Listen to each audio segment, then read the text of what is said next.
el templo funerario de Ramsés II, o su casa de millones de años, erigida para honrar su memoria una vez fallecido el faraón, convertido en Dios.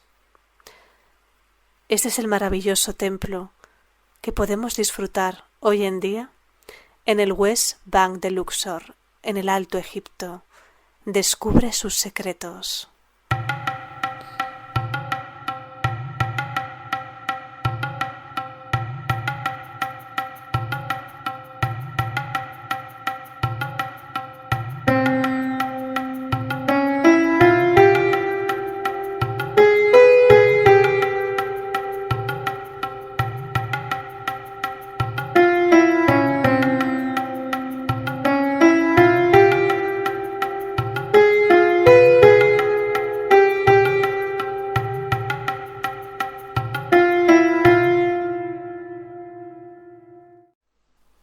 En el lado occidental de Luxor, en el West Bank, en la orilla de los muertos, de las necrópolis, nos encontramos también estos edificios. Esta maravillosa construcción que nos ha dejado el Antiguo Egipto sería este templo funerario del faraón Ramsés II. Estos templos funerarios, también denominados por los egipcios de millones de años, haciendo alusión a la eternidad, a la trascendencia, precisamente.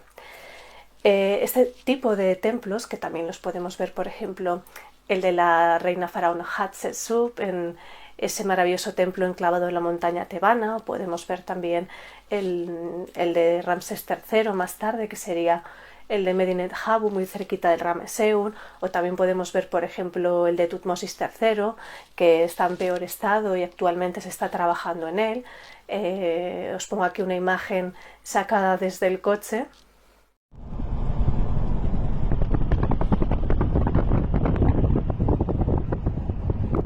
Estos templos funerarios, o de millones de años, como lo llamaban los antiguos egipcios, la función que tenían era la de adorar y seguir rendiéndole culto al faraón una vez fallecido y una vez ya convertido en Dios. Es decir, no es un templo como podía ser un dios Amón, etc., pero más o menos es la misma función, pero no con el dios, sino con ese faraón o faraona transformado ya en Dios una vez fallecido.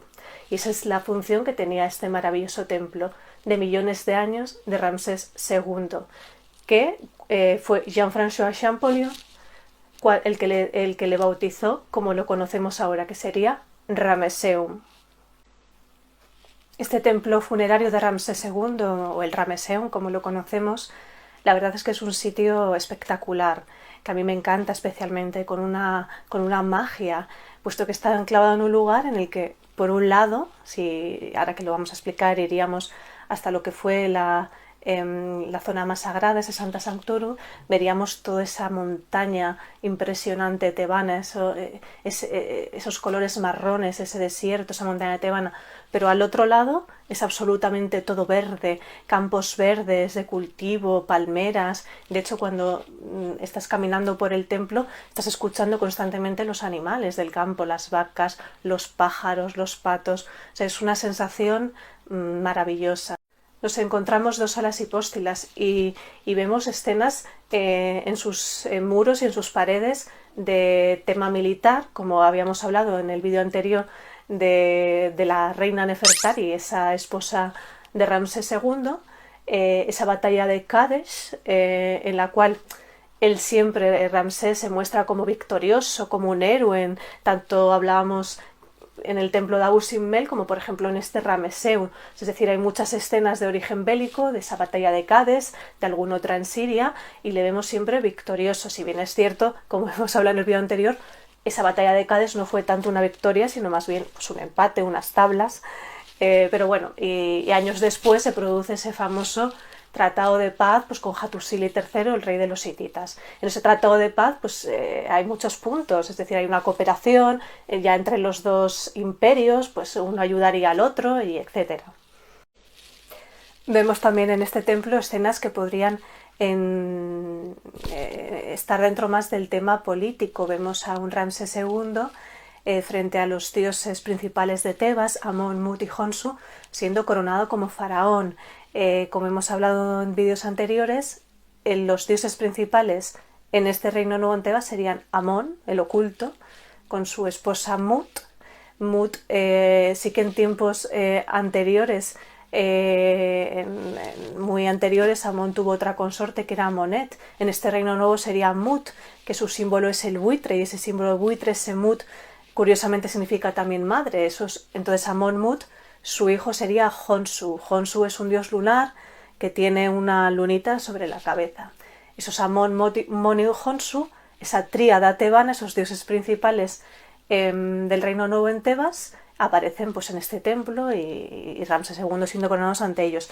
También aparecen, si esta sería la tríada tebana, tenemos también la tríada menfita con el dios Ptah, el dios de la oscuridad y de los artesanos, que sería con su esposa consorte, que sería la diosa Sekhmet, esa diosa de la que hemos hablado, diosa de la guerra, diosa de la venganza, diosa sanguinaria, que también es una diosa de la curación. Y luego,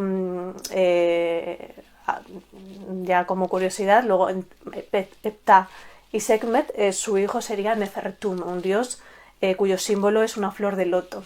Precisamente cuando vamos por toda este pasillo columnado maravilloso, donde, como curiosidad, el suelo que se pisa es original. Luego también hay una sala astronómica donde podemos ver constelaciones y decanos. Se iría pues por ese pasillo columnado. Se llegaría antiguamente, que nos ha conservado, lo que sería la zona más sagrada del templo, ese lugar donde se le rendiría culto a Ramsés II ya como dios. Ese lugar, siempre el más sagrado, es un lugar al que no todo el mundo tenía acceso, solo pues los sumos sacerdotes, etc. Una de las primeras cosas que vamos llegando a la primera sala serían unas estatuas osiríacas de Ramsés II, es decir, precisamente emulando a ese Osiris, ese dios de la muerte, ese dios que renace con la vegetación.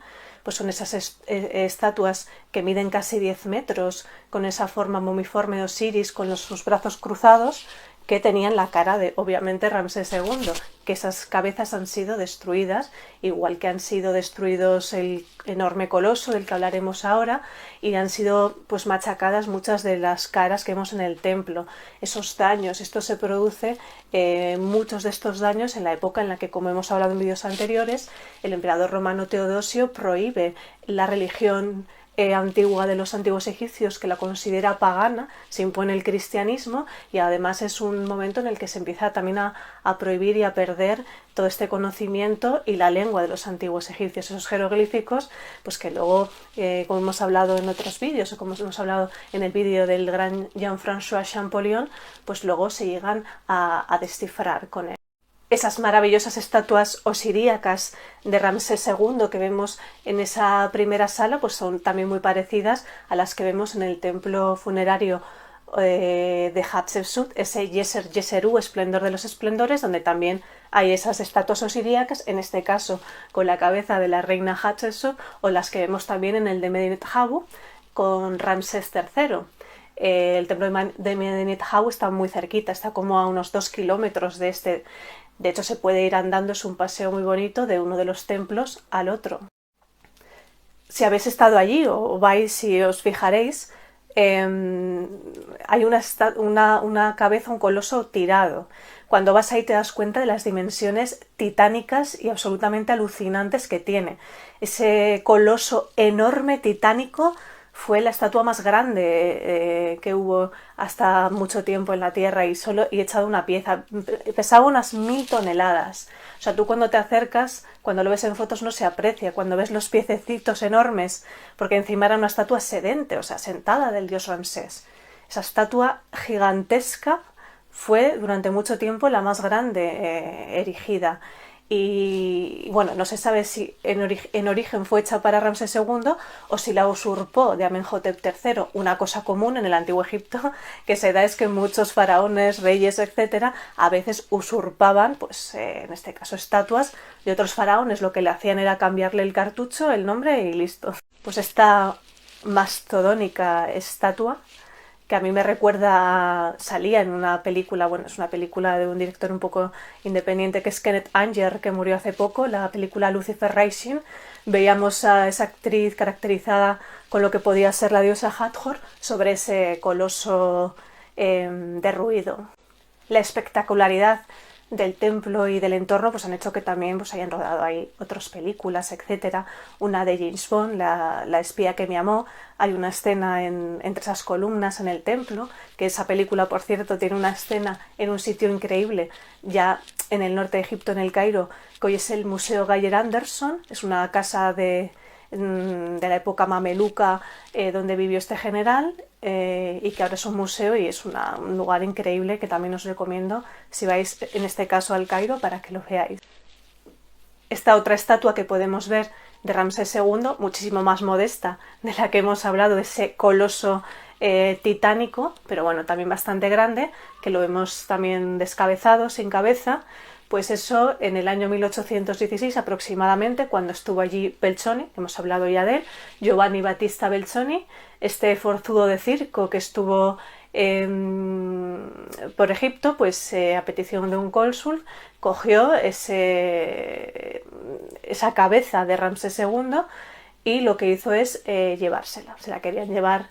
La embarcó primero a Alejandría, fue primero a Alejandría, de Alejandría fue a Inglaterra y actualmente pues está en el Museo Británico de Londres, esa famosa cabeza de Ramsés II, a la cual la llamaban Ozymandias.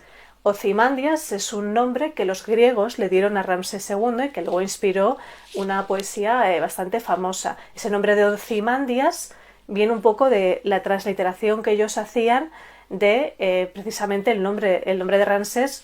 Como hemos dicho, su nombre de entonación sería ese Usermat-Ra, Setepenra, Ramsés Meriamón. Pues de ese Usermatra, pues los griegos de ahí cogieron más o menos ese Ozymandias. En las paredes del Ramesseum podemos ver también escenas de una fiesta muy importante que se dio en esta época en el Antiguo Egipto, denominada Bella Fiesta del Valle. Por eso en este templo, al igual que otros, encontramos un embarcadero que va a dar al Nilo. En esta fiesta de la Bella Fiesta del Valle, básicamente lo que se hacía es que se traía desde el templo de Karnak al otro lado del Nilo, pues en su barca sagrada, por ejemplo, al dios Amón u otros dioses, y lo que hacía era procesionar por los diferentes templos funerarios en el lado occidental del Nilo y necrópolis, etc. En esta Bella Fiesta del Valle, que también habría otras fiestas importantes, como por ejemplo la de Opet, que la de Opet precisamente también se llevaba a Amón, Mut y Honsu, cada uno en su barca sagrada, del templo de Karnak al templo de Luxor, que de hecho no sé si habréis visto, se quiso hacer una famosa cabalgata en Luxor donde un poco se intentaba emular esta antigua fiesta. En la Bella Fiesta del Valle, uno de los primeros templos a los cuales se iba una vez pasado al lado occidental era el templo funerario del padre de Ramsés II, de Seti I. Seti I tiene un templo, su famoso templo en Abidos, pero luego tendría este funerario aquí en el West Bank de Luxor. Es un templo más pequeñito que el de Ramsés II, pero es muy bonito también, tiene mucho encanto. Yo he estado, de hecho, ese templo estaba muy cerca de donde yo dormía, en la casa donde yo estaba, y yo iba andando ahí y no había nadie absolutamente en el templo de Seti. En el templo de Ramsés II, el Ramesseum, aunque sí que es un poco más visitado, también puedes ir días. Yo cuando he ido también esta última vez he estado sola en el Ramesseum. Es decir, es un lujo el poder ir a estos templos que igual no son tan turísticos del Antiguo Egipto, que son absolutamente increíbles y llenos de historia. Estas procesiones que se hacían, por ejemplo, en la Bella Fiesta del Valle, se cree que, por ejemplo, la Iglesia Católica, las famosas procesiones que tenemos nosotros, Semana Santa, etcétera, que probablemente estén inspirados en estas procesiones que ya se hacían en el Antiguo Egipto. Con lo cual aquí hay un dicho muy gracioso y muy bonito, que es el de nada nuevo bajo Ra. Este dicho de nada nuevo bajo Ra viene un poco a indicar la cantidad de costumbres, de cosas que hacemos actualmente, que a veces sin ser conscientes están inspirados en el Antiguo Egipto. Mismamente, por ejemplo, muchos expertos sostienen que la imagen de la Virgen María con Jesús estaría inspirado en esas famosas imágenes de la diosa Isis con el niño Horus en brazos. Otra cosa curiosa que vemos en el templo, en esos famosos almacenes donde se almacenaba pues el grano y todas las cocinas, todo lo necesario para el mantenimiento del templo y la gente que allí trabajaba, vemos esta imagen donde vemos un arco de medio punto. Arco de medio punto o bóveda de cañón. Este tipo de arco se creía que lo habían inventado los romanos, en la época romana se ve mucho, y luego también se inspira en Europa, lo vemos en el románico, ese maravilloso románico, que tenemos la mayor concentración de toda Europa y del mundo en el norte de Palencia, zona que especialmente conozco también. Pues este arco de medio punto o bóveda de cañón que vemos en la época romana o que vemos luego en el románico, pues lo vemos aquí en estos almacenes que servían a este templo de Ramsés II, como de nuevo un nada nuevo bajo Ra. Una escena también muy bonita que vemos sería esta, donde se ve al faraón Ramsés II junto a un árbol persea, donde a un lado de él estaría el dios Atum, ese dios de la creación, y al otro lado vemos a la diosa Sheshat. La diosa Sheshat y al lado su consorte o marido, el dios Tot. Esa diosa Sheshat y luego Thoth también estarían escribiendo en ese árbol persea el nombre del faraón. Seusermatra Setepenra, Ramsés Meriamón. El dios Tot, que le vemos con esa forma de ibis, que particularmente es la forma que más me gusta. El dios Tot normalmente se representaba de dos formas, o con esa cabeza de ibis, que probablemente a los antiguos egipcios lo que les recordaba es ese pico largo que tienen cuando a lo mejor estaban sobre el Nilo, etcétera, les recordaría igual a esos escribas escribiendo. Otra de las formas que también tiene el dios Tot sería como babuino, y le vemos por ejemplo en esta escena, que es también del Ramesseum. Los egipcios relacionaban cuando los babuinos ponían así las manitas al amanecer para secárselas al sol, ellos lo relacionaban con que estaban adorando al sol.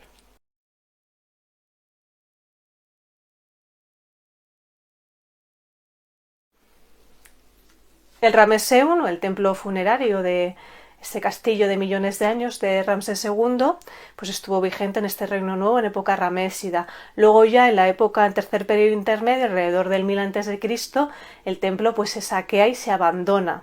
Pero este templo luego más tarde pues es recuperado por esos sacerdotes de Amón, pues probablemente trabajadores también del templo de Karnak, pues que rescatan un poco el lugar y también lo utilizan como necrópolis, como luego también vemos cada vez un sitio considerado sagrado, como pasa también en otras épocas en otros lugares. Lo que hacen estos sacerdotes ya en pues, dinastía 21, 22, ya sabemos que en la dinastía 21 los sacerdotes de Amón llegan al poder.